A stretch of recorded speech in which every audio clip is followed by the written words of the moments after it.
दुनिया के एक कंट्री का नाम बोलिए जिसने बहुत जनसंख्या होने के बावजूद अपने लोगों का ऐसा इस्तेमाल किया कि दुनिया में एक बड़ी शक्ति बन गया। पर कैपिटा इनकम के दृष्टिकोण से हम कहाँ हैं? Who has given human index concept to the world?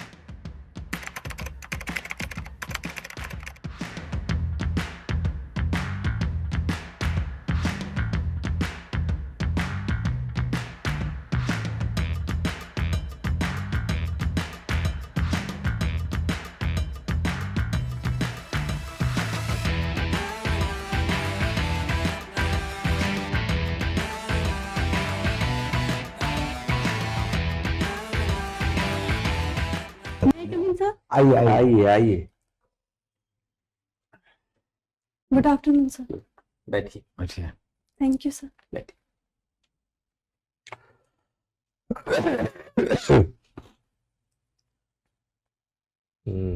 Afternoon को पीएम भी बोलते हैं क्या? नून के बाद का जो समय होता है उसको Yes, sir. पीएम भी बोलते हैं क्या? मतलब पीएम से क्या था? पीएम का फुल फॉर्म क्या होता है? नहीं याद है, कोई बात सॉरी नहीं। सर। इकोनॉमिक्स आपने ग्रेजुएशन में रखा हुआ है ना? Yes sir. तो आजकल जो इकोनॉमिकली जो देश आगे बढ़े हुए होते हैं वे ज्यादा शक्तिशाली होते हैं, नहीं? यस सर, कहीं ना है? कहीं यस सर, इस पैटर्न को देखा जा सकता देखा जा सकता है ना? है। Yes sir. तो इंडिया का उसमें कहाँ स्थान है? रिच नेशन की श्रेणी में इंडिया आया है या नहीं? कहता है कि फोर्थ इकोनॉमी है हम संसार के। Yes sir, yes sir, India अभी 4th पोजीशन पे है। हम्म। इसी के कारण वो रिच नेशन होगा क्या? सर क्या? इसी के कारण वो रिच नेशन होगा क्या? सर केवल एक चीजों के कारण नहीं हुआ, क्योंकि हम लोग हम लोग 4th पोजीशन पे हैं, बट अगर हम पर कैपिटा इनकम देखें, क्योंकि हमारी पॉपुलेशन बहुत ज्यादा है, पर अभी हम लोग हाईएस्ट पॉपुलेशन में आ गए हैं। हाईएस्ट में आ गए हैं ना? Yes, number sir. 1 पर आ गए हैं। Yes sir. टॉप होना तो अच्छी बात कही जाती है क्या? सर बट सर अगर हम लोग उसको डेमोग्राफिक डिविडेंड के रूप में इस्तेमाल करें फिर ये हमारे लिए अच्छी चीज होगी, लेकिन अगर सही समय पे सही तरीके से इस्तेमाल नहीं किया गया, लोगों का ह्यूमन कैपिटल को अगर नहीं एनरिच किया गया तो वो डेमोग्राफिक डिजास्टर भी बन सकता है। अच्छा, दुनिया के एक कंट्री का नाम बोलिए यस सर। जिसने बहुत जनसंख्या होने के बावजूद यस अपने लोगों का ऐसा इस्तेमाल किया कि दुनिया में एक बड़ी शक्ति बन गया। सर मुझे चाइना का चाइना का नाम ध्यान आया। Yes sir. चाइना से हम लोग सीख सकते हैं क्या? Yes sir. कैसे सीखेंगे? सर चाइना और भारत दोनों ही देश लगभग सेम समय पे आजाद हुए हैं। एक रेंज कहा जा सकता है ऐसा, लेकिन उन्होंने अपने इकोनॉमी को खोल के और फिर मैन्युफैक्चरिंग में खुद को इतना आगे बढ़ाया कि आज बहुत सारे लोग उसे मैन्युफैक्चरिंग का फैक्ट्री कहा जा रहा है उसको। तो हमें उससे सीखना चाहिए और हमारे यहाँ भी मैन्युफैक्चरिंग को बढ़ावा देना चाहिए। बढ़ावा तो देना चाहिए, लेकिन जनसंख्या नियंत्रण भी बड़ी चीज है ना? ये सर, जनसंख्या नियंत्रण भी साथ में करना क्या कर चाहिए। सकते हैं जनसंख्या नियंत्रण के लिए? सर जनसंख्या नियंत्रण के लिए पहले लोगों को अवेयर किया जा सकता है और स्वास्थ्य संबंधित लोगों को बताया जा सकता है कि कैसे इसको कर सकते हैं कंट्रोल। कुछ सरकार की ओर से भी कदम उठाए जा सकते हैं क्या? जागृति तो हम लोग बढ़ा ही रहे हैं, पहले की अपेक्षा लोग जागरूक हो गए हैं, इसलिए पढ़े लिखे लोग, अच्छे लोग कम बच्चे पैदा कर रहे हैं, छोटे परिवार रख रहे हैं। सरकार क्या कर सकती है अगर कोई सब कुछ जागृति रहने के बावजूद? अगर सर सरकार लोगों को फ्री में हेल्थ सर्विसेज लाइक जो ऑपरेशंस किए जाते हैं उसकी सुविधा फ्री में अगर दे तो लोग उससे क्या होगा? जनसंख्या बढ़ना कम हो जाएगा। सर लोग उस चीज में, अगर कोई चीज फ्री में वो चीज अवेलेबल है, कई बार ऐसा होता है समाज में कि लोगों को पता है कि इस चीज से जनसंख्या कंट्रोल होगा और फिर हमारे देश के लिए, वो सोसाइटी के लिए वो अच्छा होगा, लेकिन लोग कई बार इसलिए भी नहीं करवाने जाते कि उसमें पैसे खर्च हो जाएंगे उन्हें। तो कई बार अगर सरकार की तरफ से वो सुविधा तो अभी है नहीं क्या? सर है, बट उसको एक स्ट्रक्चर्ड वे में करने की जरूरत है। अभी भी सरकारी अस्पतालों की स्थिति उस तुलना में बहुत बेहतर नहीं है प्राइवेट हॉस्पिटल्स की तुलना में। अच्छा, इंसेंटिव्स और डिसइंसेंटिव्स सरकार से क्या किए जा सकते हैं जिससे कि जनसंख्या नियंत्रण हो?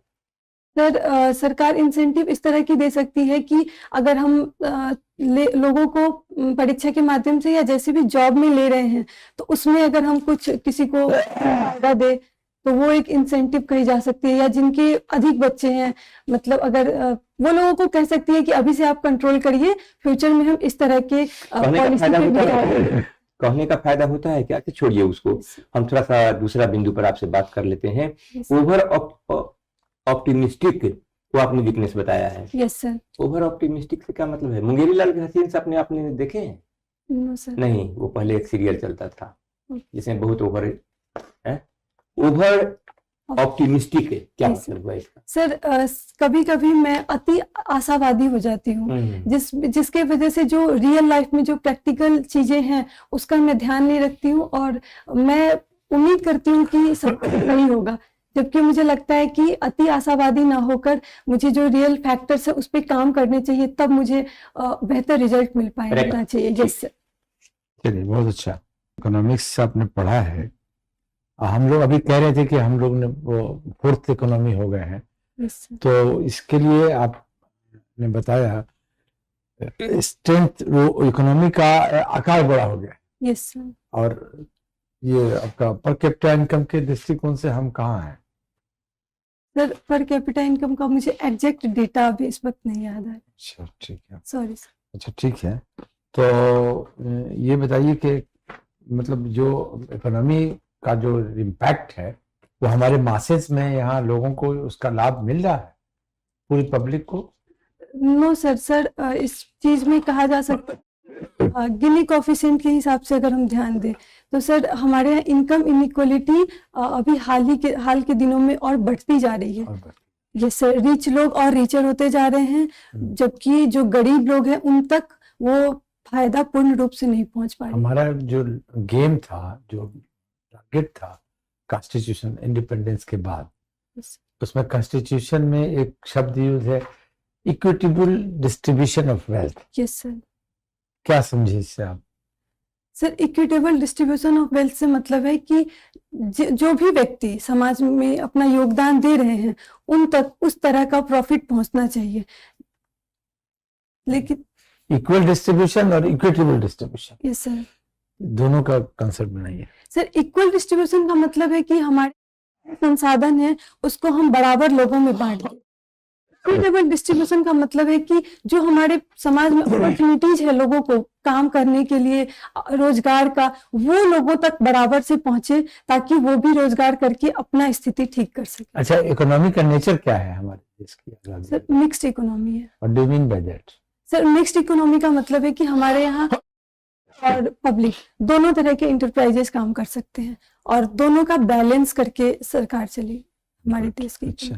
अच्छा, अबाउट हिस्ट्री आपने तो पढ़ा होगा, बिहार की हिस्ट्री भी पढ़ी है। फ्रीडम, क्या उनसे हिस्ट्री का किस पार्ट में ज्यादा इंटरेस्ट है आपका?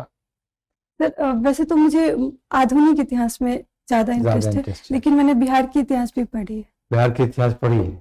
नहीं तो हम लोग आधुनिक इतिहास में बताइए, दोनों को रिलेट करके। आप आधुनिक इतिहास में बिहार का क्या रोल है? सर सर आधुनिक इतिहास में बिहार ने भी अपना रोल दिखाया। सबसे पहले तो हम लोग बंगाल प्रेसिडेंसी में ही सम्मिलित थे।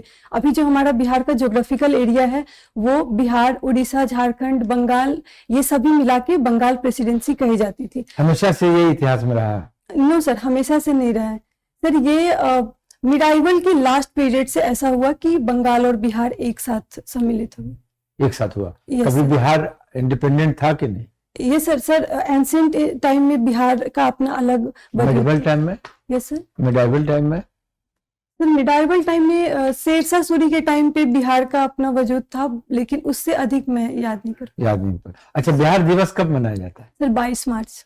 क्यों मनाया जाता है सर? 22 मार्च को पेपर पे, ऑन पेपर्स ये डिसाइड किया गया कि बिहार आज से एक अलग राज्य के रूप में कार्य करेगा और 1 अप्रैल से बिहार ने अलग राज्य के रूप में कार्य करना शुरू भी कर दिया था। इसीलिए उस दिन को याद करते हुए 22 मार्च को बिहार दिवस मनाया जाता है। अच्छा, बिहार का अपना गीत भी है? Yes sir. मेरे भारत के कंठार है बिहार तुझे सत सत वंदन बिहार।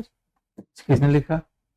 सॉरी सर, मुझे ऑथर का नाम। अच्छा, और तो बिहार को स्टेट बनाने में किन लोगों का रोल था? सर इसमें सबसे प्रमुख नाम आया सच्चिदानंद सिन्हा का। अच्छा सर, उन्होंने किताबें लिखी हैं और मैगजीन्स लिखे उन्होंने उस समय में।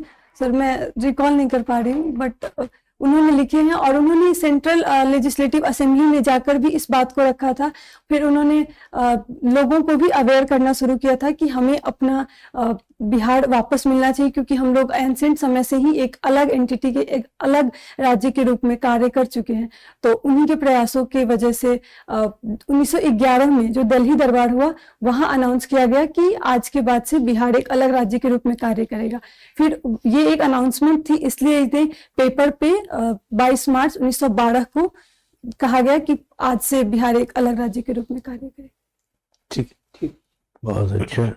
आपने इकोनॉमिक्स पढ़ा है, अभी आपने थोड़ा देर पहले बताया demographic dividend. Yes what is the difference between demographic dividend and demographic transition? Yes sir. Sir, demographic dividends उस फेनोमेनन को कहा जाता है जब किसी भी देश में अत्यधिक आबादी होती है और उस देश की आबादी का उपयोग देश को बढ़ाने के लिए किया जाता है। ह्यूमन कैपिटल डेवलपमेंट से ये संभव हो पाता है। लेकिन डेमोग्राफिक ट्रांजिशन सर एक फेज है सर माल्थस के थ्योरी के हिसाब से, जिसमें वो ट्रांजिशन का फेज वो होता है जब सर मृत्यु दर कम हो रही होती है और बर्थ रेट हाई होता है, उस वक्त को ट्रांजिशन फेज कहा जाता है, डेमोग्राफिक ट्रांजिशन के नाम से उसकी। अच्छा, अभी ह्यूमन इंडेक्स के बारे में आपने कहा, Yes, sir. तो मतलब who has given human index concept Yes. To the world? Sir, human development index में एक इकोनॉमिस्ट का नाम आता है जिनका नाम यूनुस है। सर, मैं उनका पूरा नाम यूनुस नहीं है, सॉरी सर। इतना हिंट दे देते हैं, he is a Pakistani economist. Yes sir, I have read about him. Sir, वो और अमर्त्य सेन का भी नाम आता है ह्यूमन डेवलपमेंट इंडेक्स। तो अमर सेन और महबूल हक में क्या डिफरेंस है? सर, डिफरेंस सर उन लोगों का जो थ्योरी है कि किस तरह से इसका आकलन किया जाना चाहिए, उसमें डिफरेंस है। थियोरेटिकल एस्पेक्ट था अमर सेन जी का, इन्होंने किया है, इन्होंने कंसेप्चुलाइज किया है वेरी वेरी स्मार्ट वे में है। Yes sir. अच्छा, अब तो इकोनॉमिक्स आप जानते ही हैं, इफेक्टिव डिजायर क्या है? इकोनॉमिक्स पढ़े हैं ना, छोटा छोटा क्वेश्चन पूछते हैं। कंज्यूमर सरप्लस क्या है? Yes sir, consumer surplus sir, consumer surplus वो है जब जिस try to define as a economics student. Sir, ये एक डिफरेंस होता है, ये अंतर होता है कि जिस जो कंज्यूमर है वो कितना खर्च करना चाह रहा है और उसे किस मूल्य पे वो सामान उपलब्ध हो पा रही, उनके उसके बीच का जो डिफरेंस। बहुत अच्छा है, आप तो इससे भी जानते हैं। यूटिलिटी को डिफाइन करिए, Yes, sir. उपयोगिता क्या है? उपयोगिता सर, यूटिलिटी सर किसी भी चीज के उपभोग से जो सेटिस्फेक्शन हमें मिलता है। वेरी नाइस, बहुत अच्छा। सब कुछ आप तो सब जानते हैं, बहुत अच्छा पूरे कंट्री बहुत है।